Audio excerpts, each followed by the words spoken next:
하늘의 은혜로 우리를 감싸주시고 새 생명으로 다시 일어나도록 인도해 주셔서 감사합니다. 아멘.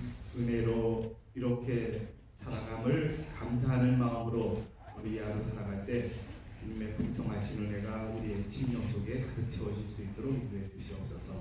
아멘. 승리케 하시는 예수님 이름으로 기도드립니다. 아멘.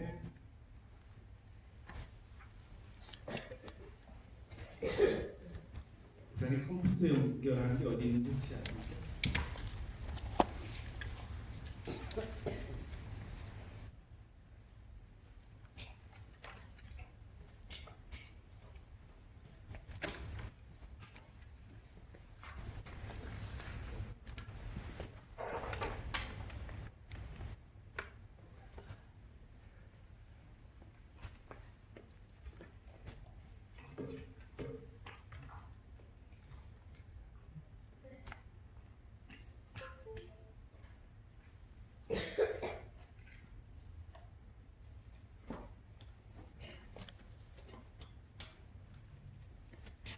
안녕하십니까?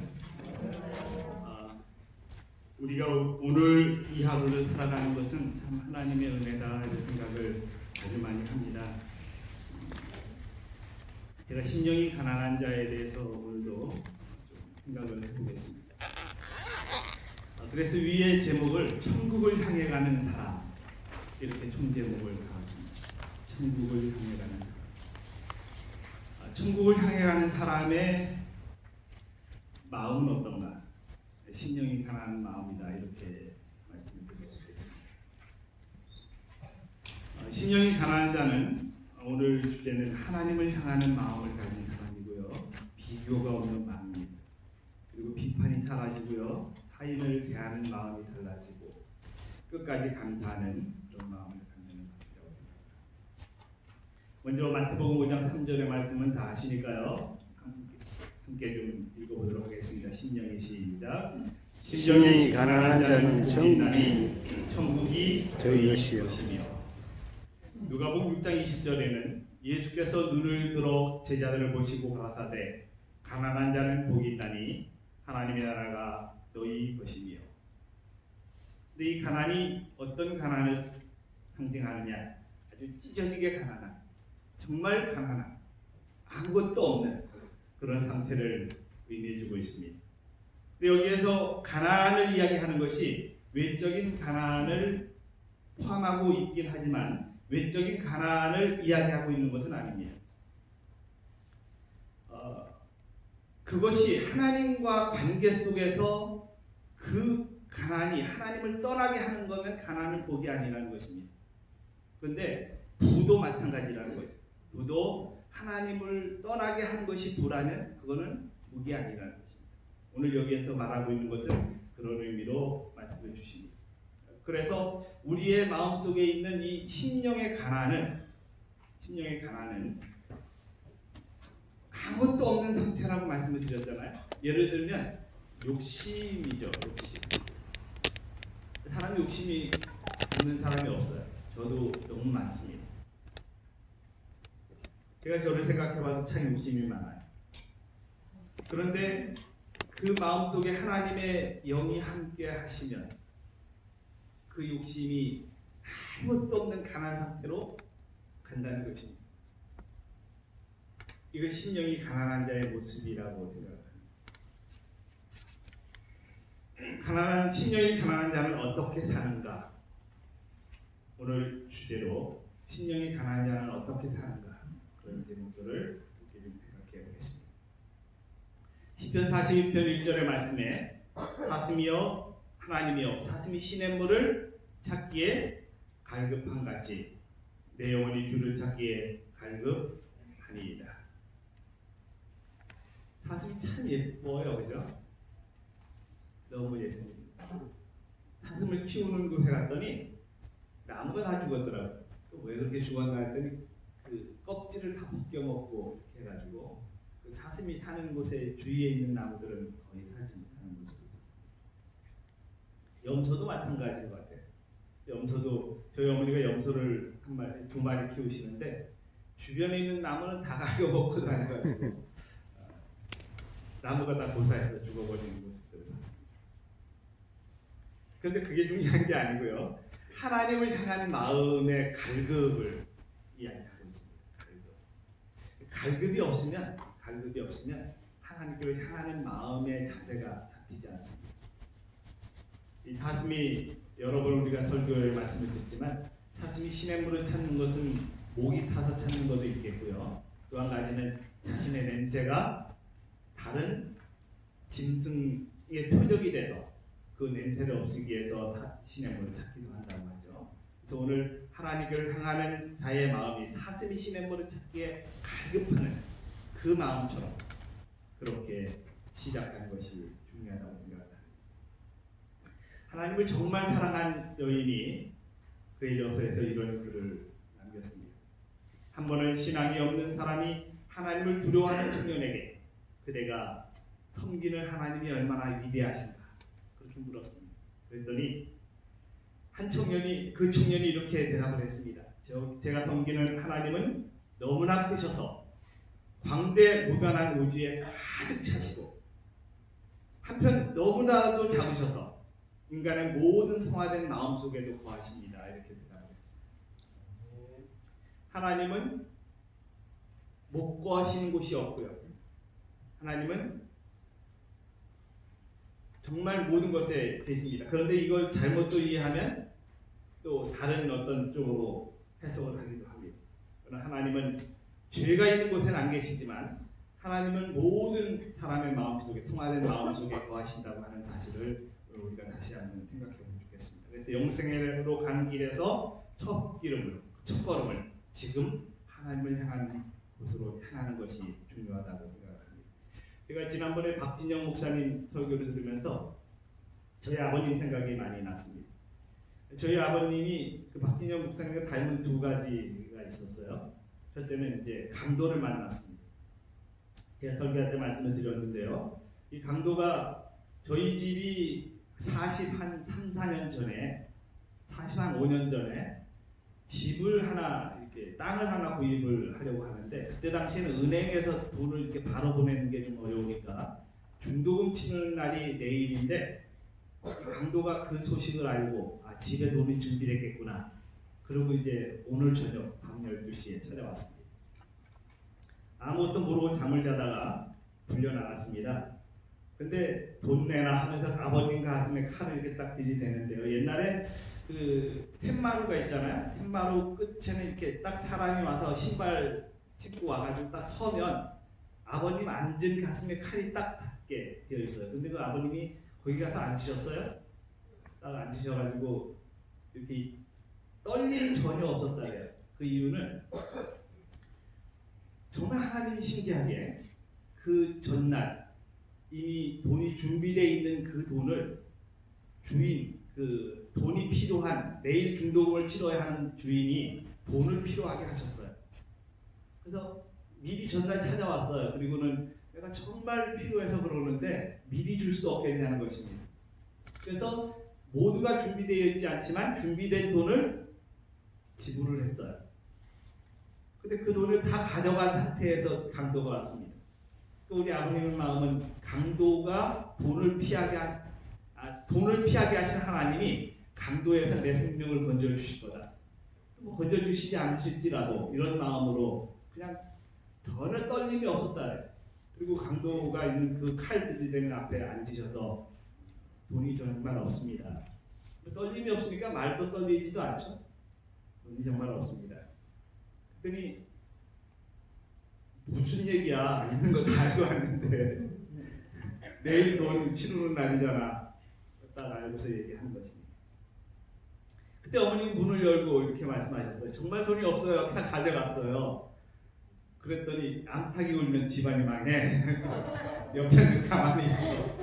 그렇게 이야기하면서 어머니를 말을 못하게 합니다.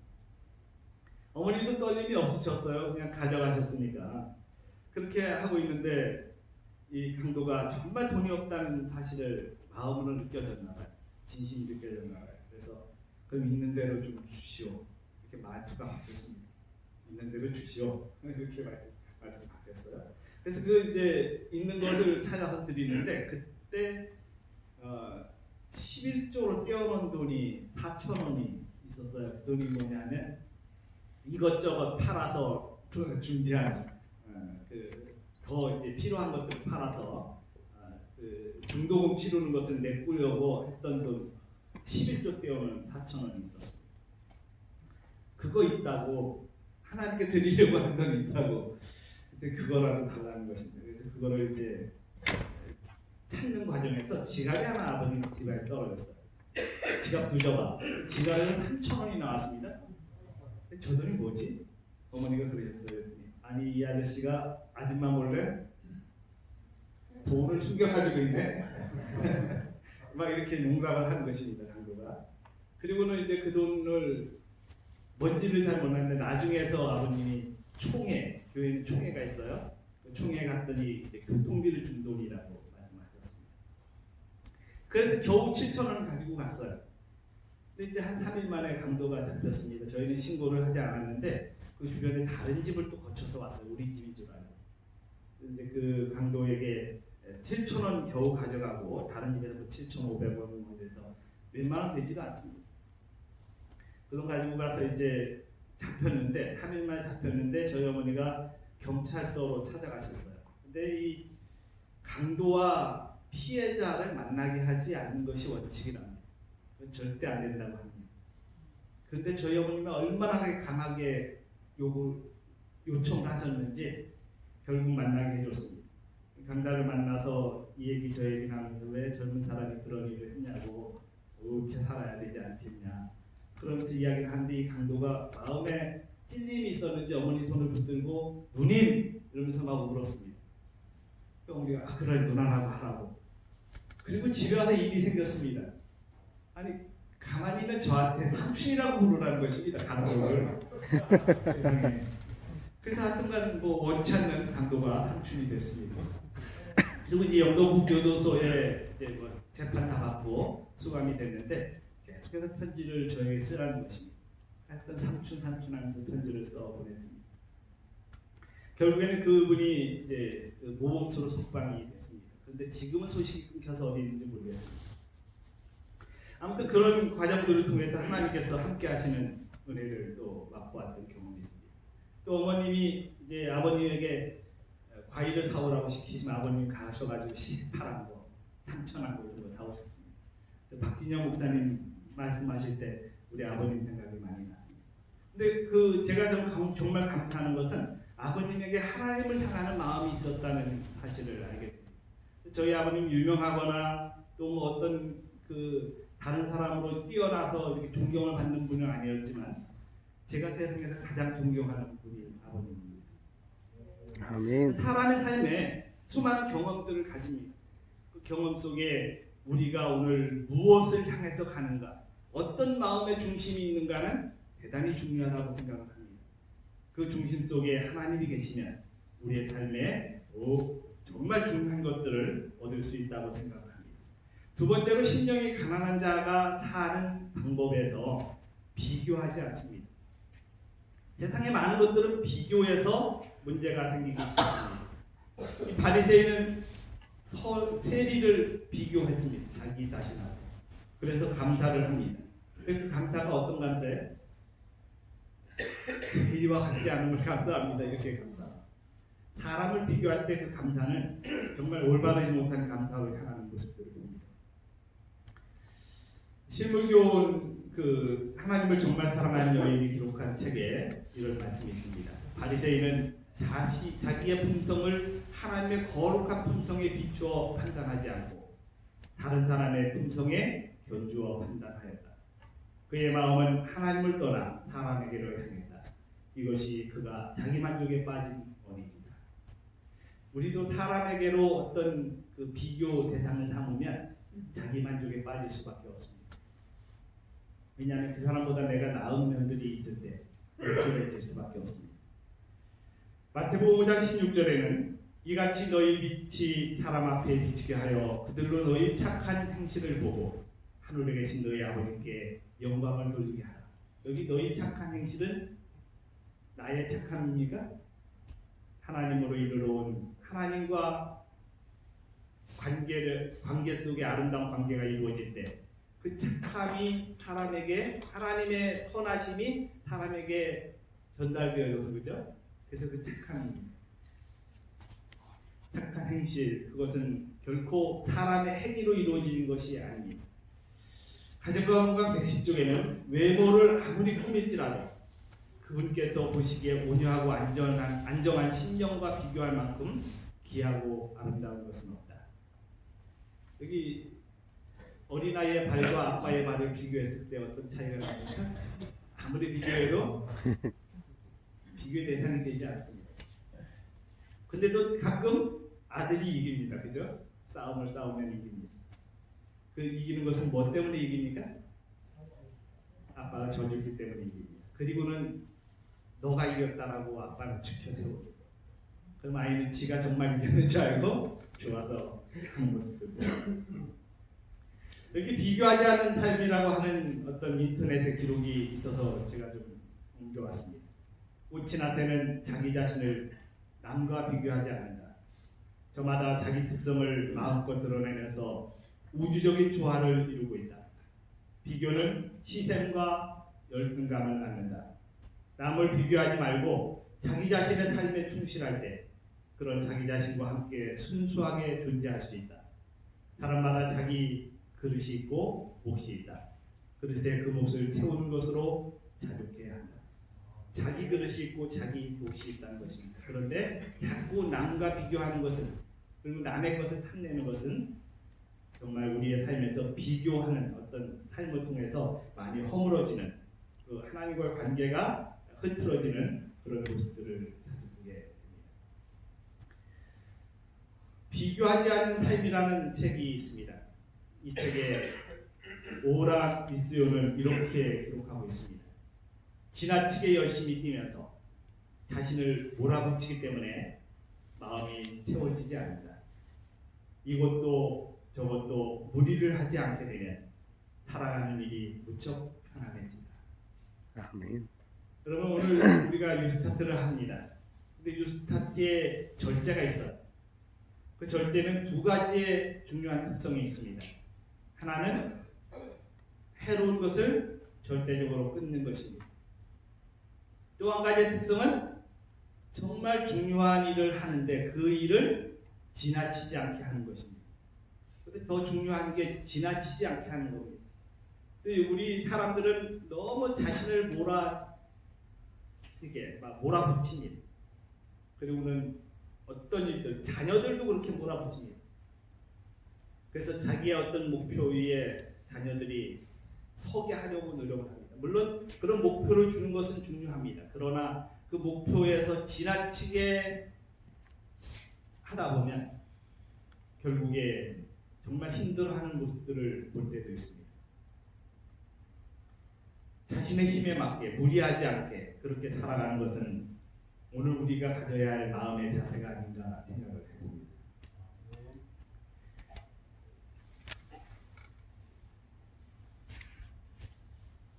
셋째는 비판하지 않습니다. 마태복음 7장 1절로 2절에 비판을 받지 아니하려거든 비판하지 말라. 너희가 비판하는 그 비판으로 너희가 비판을 받을 것이요 너희가 헤아리는 그 헤아림으로 너희가 헤아림을 받을 것입니다. 비판이 사라지는 방법은 예수님과 자신을 비교라는 말은 좀 그렇지만 하여튼간 이 단어의 의미를 아실 거라고 생각합니다. 비교를 해보는 것입니다.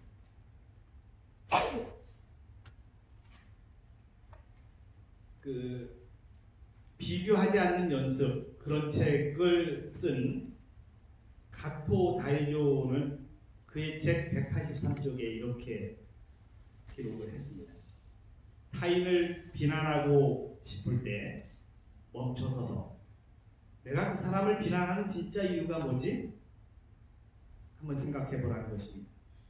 진짜 타인에게 분노를 느껴 비난하는 경우와 자신의 욕구 불만 때문에 타인을 비난하는 경우인지를 살펴보고 분한 감정을 일의 에너지로 바꾸는 훈련을 매일마다 해보라고 사람이 권하고 있습니다. 비교하지 않는 연습을 매일마다 해보라는 것입니다. 오늘 우리도 그렇게 한번 살아보면 어떨까요? 비교하지 않는 연습을 비교하다 보면 문제가 생깁니다. 그리고 이제 여기에서 제안하고 있는 것처럼 어떤 비난하고 싶은 마음이 생길 때 내가 왜 그 사람을 비난하는지 그 이유가 뭔지를 한번 생각해 보는 것입니다. 그러면 그것이 나를 위한 일인지 내 욕심 때문인지 아니면 정말 그 사람이 잘못해서 그렇게 비난을 받아야 하는 일을 했는지를 이렇게 좀 정리가 되겠죠? 그렇게 정리한 다음에 우리가 어떤 일들을 할 수도 있겠습니다. 그래서 오늘 비난을 이런 마음으로 하면 비난할 일이 얼마나 생길까요? 정말 많은 하나님 정말 사랑한 여인의 글이 아니라도 정말 아니라도 이 사람의 글만을 이렇게 봐도 많은 비난들이 멈추어질 거라는 생각이 들어집니다. 네 번째로 심령이 가난한 자의 삶은 타인을 예수님의 마음으로 대하는 마음입니다. 연수원에 가면 외우는 말씀이 있습니다. 빌립보서 4장에 있는 말씀을 외웁니다. 예수님의 마음을 갖자는 것입니다. 예수님의 마음. 여기 빌립보서 4장 1절로 4절에 그러므로 그리스도 안에 무슨 권면이나 사랑에 무슨 위로나 성령의 무슨 교제나 긍휼이나 자비가 있거든 마음을 같이하여 같은 사랑을 가지고 뜻을 합하며 한 마음을 품어 아무 일에든지 다툼이나 허영으로 하지 말고 오직 겸손한 마음으로 각각 자기보다 남을 낮게 여기고 자기보다 남을 낮게 여길 때 우리의 마음에 예수님의 마음이 들어있다는 사실을 오늘 말씀해 주십니다. 그래서 빌립보서 2장 5절에는 너희 안에 이 마음을 품으라. 그리스도 예수의 마음. 그래서 참된 신앙을 하는 사람은 사람이 아니라 하나님과 자신을 비교가 아니라 대조해 보는 거죠. 그게 그 말이긴 합니다. 우리가 하나님의 품성을 이렇게 자꾸 생각해 보면 그렇게 변할 수밖에 없습니다. 그분의 아름다우심을 닮아가고 싶고 그것이 우리의 귀한 마음의 표현이라고 생각을 합니다. 다섯 번째로 심령이 가난한 자의 삶에는 불평이 없습니다. 언제나 감사할 줄 압니다. 감사는 참 삶의 많은 것들을 바꾸어 놓습니다. 때때로 감사하지 않다가 이렇게 마음을 깊이 생각해 보면 왜 이 부분에 감사하지 못했을까 이런 생각들을 합니다. 다른 사람과의 관계에서도 그런 모습들을 봅니다. 하나님이 정말 사랑한 여인은 이렇게 가정과 건강 175쪽에 이렇게 표현을 했습니다. 아침에 눈을 뜰 때 하나님께서 밤 동안 그대를 보호해 주신 것을 감사하라. 오늘 일어나자마자 감사하셨습니까? 아멘. 네, 이것은 정말 중요한 것이라고 생각합니다. 아침과 낮과 밤에 감사의 마음이 향긋한 향기처럼 하늘에 상달되게 하라. 이 하늘에 상달되게 하라는 얘기는 뭡니까? 아침과 낮과 밤에 기도하라는 말이죠. 기도하면 그것이 기도가 하늘과 하늘에 상달되어지는 아름다운 경험을 갖습니다. 그런데 그 기도가 계속해서 요청받으면 어떻습니까? 그래서 오늘 우리는 그 기도가 감사의 기도가 되도록 훈련할 필요가 있습니다. 이것도 감사하고 저것도 감사하고 그러다 보면 우리의 마음의 불평과 불만이 사라집니다. 그래서 데살로니가전서 5장 18절에는 범사에 감사하라. 이는 그리스도 예수 안에서 너희를 향하신 하나님의 뜻이라고 분명하고 있습니다. 이 말씀을 이렇게 표현하고 있습니다. 이 명령은 우리에게 반대되는 것처럼 보이는 일까지도 우리에게 유익이 될 것이라는 보증이다. 이렇게 말씀해 주십니다. 우리에게 정말 반대가 되는 것처럼 보이는 일, 해가 되는 일처럼 보이는 일, 전혀 유익이 안 되는 것처럼 느껴지는 일에도 감사하면 그것이 오히려 유익이 됨을 발견할 것이라는 것입니다. 저는 지나고 나서 이 일이 내게 유익이었구나 하는 사실을 생각할 때가 너무 많습니다.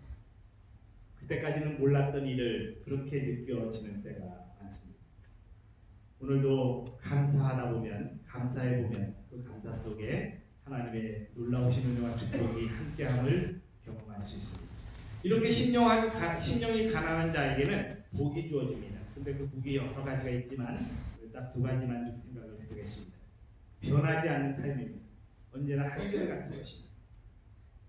예수님은 한결같으신 분이십니다. 하나님은 한결같으신 분이십니다. 오늘 그분을 닮아가는 사람은 한결같습니다. 어떤 순간에도 변하지 않습니다. 자주인간은 변할 수밖에 없지만 그 인간의 변할 수밖에 없다고 하는 것에 눌러앉아 버리면 우리는 하나님의 영원한 사랑의 속성 속에 참여할 수가 없습니다. 여기 이런 말씀이 있습니다. 하나님의 진리는 결코 변하지 않는다. 그것은 의심할 여지가 없다. 결코 변하지 않는 진리 속에 여러분이 동참하시기를 간절히 바랍니다. 아멘. 그 진리 속에 우리가 함께, 진리는 예수님이십니다. 나는 길이요 진리요 생명이라고 말씀해 주십니다. 그 진리 속에 함께하는 놀라운 축복이 오늘도 우리를 만족하게 합니다. 두 번째, 심령이 가난한 자가 누리는 복은 만족하는 삶입니다. 믿음을 행한 91쪽에 우리는 우리의 믿음을 통하여 은혜로 구원을 얻는데 그것은 우리 자신의 것이 아니고 하나님의 선물이다. 하나님의 선물이다. 심리학자 겸 작가 웨인 다이아는 나를 사랑하라. 남을 사랑하는 능력이 자신을 향한 사랑, 자존감입니다. 자신을 향한 사랑으로 인해 생겨난다는 것을 아는 사람은 별로 없다. 이렇게 말했습니다. 자존감이 무너지면 안 됩니다. 자신을 사랑하는 마음, 그걸 자기 만족과는 다른 것이라고 표현하고 싶습니다. 자존감이 있으면 모든 것이 만족해집니다. 불만이 있는 사람들은 자존감이 떨어져서 그렇습니다. 삶이 힘겨울 때 내가 더 튼튼해지기라고 생각해 보시기 바랍니다. 아멘. 오늘부터 나를 궁금해하면 보는 것입니다. 내 안에 어떤 무지개 색깔이 있는지, 내 안에 색깔은 어떤 것으로 정리되어 있는지, 그것이 희미한지 확실한지. 저는 한번 출장을 다녀오다가 마치 터널이 있는 데로 왔습니다. 그런데 비가 막 내리다가 그쳤어요. 근데 쌍무지개가 뜨는 것입니다. 너무 아름다운 모습을 보면서 운전을 제대로 할 수가 없었습니다. 옆에 차 세워놓고 보고 싶었어요. 그처럼 아름답게 뜬 무지개는 이렇게 오랜만에 보는 것 같았습니다. 오늘 우리 마음속에 어떤 무지개 색으로 길들여져 있는지, 그것이 아름다움으로 간직되어 있는지, 무지개는 아름다움의 상징이라고 표현할 수 있겠습니다. 그래서 여기에서 표현하고 있는 것은 오늘부터는 내 안에 어떤 아름다움을 간직하고 있는지를 한번 생각해 보라고 하는 제안이라고 생각합니다. 글을 찾아봤더니 어떤 글에 이런 글이 있었습니다. 좋은 부모가 되는 것, 아이가 부모를 좋아하는 것. 아이는 올바른 사람을 따라하지 않는다. 좋아하는 사람을 따라한다. 이렇게 표현해놨습니다. 좋은 부모가 되는 것은 아이가 좋아하는 일을 하는 것입니다.